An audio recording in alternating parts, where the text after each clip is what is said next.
Hello my dear friends and welcome to Study IQ. I'm Joycey Joy and today in this lecture we will discuss about Ambitions Beyond Growth survey of 2019 by UNESCAP. Now first coming to the current affair, a report titled Survey 2019 Ambitions Beyond Growth was recently released by the UNESCAP. So UNESCAP is United Nations Economic and Social Commission for Asia and the Pacific. So in this lecture we would be discussing about the highlights of the report published by UNESCAP and what is the status of India according to the report. But first let us understand some details about UNESCAP, that is United Nations Economic and Social Commission for Asia and the Pacific. So UNESCAP is the regional development arm of the UN for Asia Pacific region. So this is a regional development arm of United Nations for the Asia Pacific region.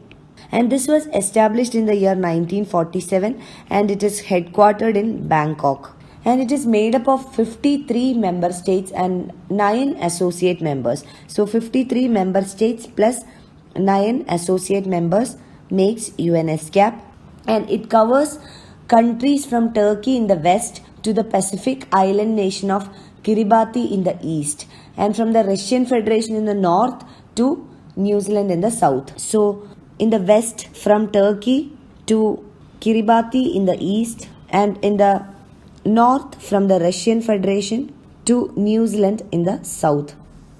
So these are the geographical areas covered under the UNESCAP. And the objective of UNESCAP is to work to promote cooperation among the member states to achieve inclusive and sustainable economic and social development in Asia and the Pacific. So this is briefly about UNESCAP, and these facts are very, very important for your UPSC preliminary examination, because if you have seen the previous year questions, UPSC has always asked about such UN arms or UN agencies or some international multilateral bodies and some of the facts regarding the multilateral bodies or international organizations. So UNESCAP is very important from your preliminary examination point of view. And the report, that is UNESCAP report on Ambitions Beyond Growth, that is Survey 2019 Ambitions Beyond Growth report, would be very important for your UPSC mains examination. The highlights of the report can be quoted in your essay, GS papers, and also when you appear for the interview, you can give your opinions on the basis of the highlights of the report. So this is a very important topic from the UPSC preliminary and mains examination point of view. So let us start. But before that, this is our channel Study IQ, and we are providing pen drive courses for various competitive examinations including SSC and bank courses, UPSC optionals, SSC JEE courses, teaching examination, railway examinations, defense examinations, RBI grade B, NABARD grade A, UGC NET, UPSC Civil Services examination, CLAT exams for various state PSCs and also for various professional. You can visit our website www.studyiq.com for more details, or you can call to any of these numbers for more information. So let us start. Let us start by understanding what are SDGs or what are Sustainable Development Goals.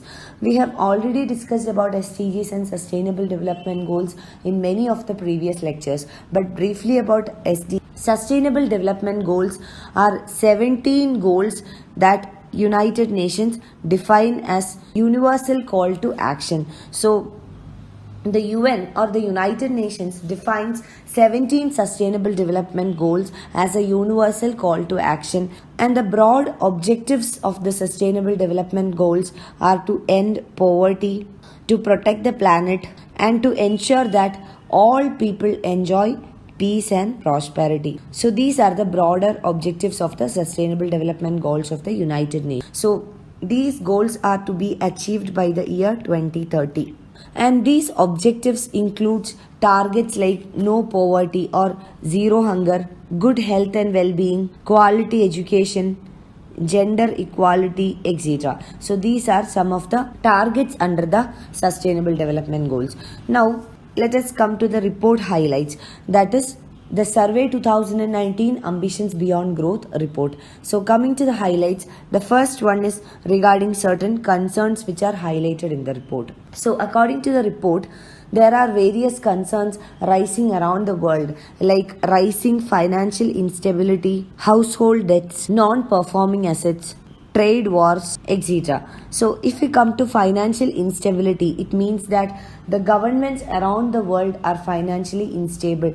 This refers to increasing fiscal deficit of various governments, various macroeconomic parameters, etc. Now, household debts are also increasing around the world, rising NPAs or non performing assets, and trade wars like the recent trade war between the US and the China, etc., are some of the rising tensions around the world. Now, if we take into consideration the case of debts, countries like Malaysia, Thailand, Korea, etc., are witnessing increased household debts, but China is witnessing a fast expanding corporate debt. And the emergence of non-bank online consumer loans has also generated new kinds of risk around the world with higher default rates than mortgage loans. Now, the second highlight is regarding the investment. So, according to the report, an additional annual investment of around $1.5 trillion is essential in order to allow the countries in the Asia Pacific region to attain or to achieve the sustainable development goals by the end of 2030. So huge investments are required in the Asia Pacific region if this region has to achieve the targets under the sustainable development goals by 2030. So this $1.5 trillion investments annually means that $1 has to be spent per person per day in order to achieve the sustainable development. And the report also notes that the price tag for achieving the sustainable development goals is within reach for many countries. And the fiscal space and the potential to leverage private investments. So, private investments plus fiscal policies will help the countries to achieve the sustainable development goals by 2030. And the report highlights about the condition of the countries that can least afford to achieve the sustainable development goals. So report says that these countries are those countries that have the highest investment gap. So those countries which has the highest investment gap are those countries which can achieve the sustainable development goals. Now coming to the measures, the report also suggests various measures to overcome the challenges. So the report says that too much focus on economic growth will lead to unsustainable growth. So, if economies focus only on economic growth, that is to improve their GDP, this can lead to unsustainable growth rates, and this unsustainable growth will lead to further inequality and environmental degradation. So, in order to address this issue, UNESCAP proposes a balanced investment package. So, a balanced investment package must be adopted. Balanced investment package means sustainability should be the focus of this package. This means that giving equal focus on inclusive development as well as increasing the economic growth rates. So economic growth should go in hand with sustainability. The needs of the future generation considered. Now, various measures are suggested by UNESCAP. It includes providing support to basic human rights and to develop human capacity. So broadly we can say human development. Second one is to achieve clean energy and to live in harmony with nature.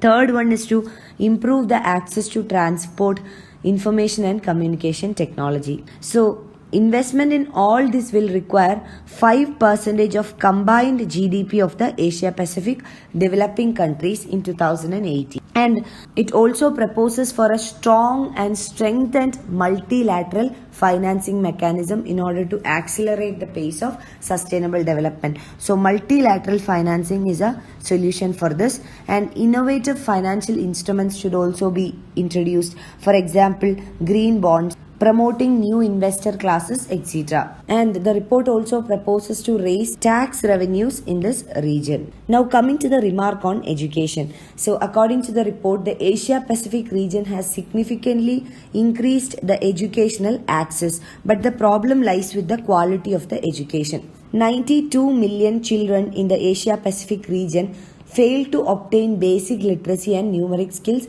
even after they complete their primary schooling. So access to education is not the problem, but the quality of education is the problem. So this 92 million children who attend the classes or the schooling fail to obtain the basic literacy and numeracy skills. So this report highlights or focuses on providing greater emphasis on education quality and outcomes of education, and it proposes to adopt an efficiency frontier approach.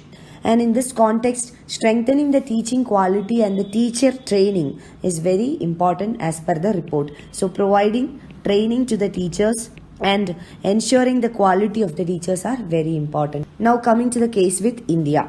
So with regard to India, certain concerns are being highlighted in the report, and this includes the increasing non-performing assets, especially with the public sector banks in India. So report says that the rising NPA or non-performing assets in the country can derail the country's efforts to achieve the sustainable development goal. Second concern is with regard to poverty. According to the C. Rangarajan Committee report, India has around 363 million people living in poverty. So according to the report of the UN SCAP, it proposes to use or utilize 10% of India's GDP for poverty alleviation programs. So this 10% of GDP means that India needs to spend nearly $2 per day per person in order to remove poverty. Another concern is the rising fiscal deficit, and in a path to achieve fiscal consolidation, the government is not able to spend much on the social sector initiatives. So rising fiscal deficit is another major concern for India, and also the population rate and the demographic dividend of India calls for increasing job creation, or there is a necessity to create more number of jobs who are joining the labor force in these years. So the job creation will help in preventing people from being trapped in low skilled, low income and low value job. So this can lead to poverty also. So job creation is the most important concern for India, and India must work on creating more jobs. So these are the highlights of the report with regard to India. You can find the PDF of this lecture on my Facebook page, and for any queries regarding your preparations, you can get in touch with me on my Facebook page, or you can email me at joyce.studyiq@gmail.com. Thank you.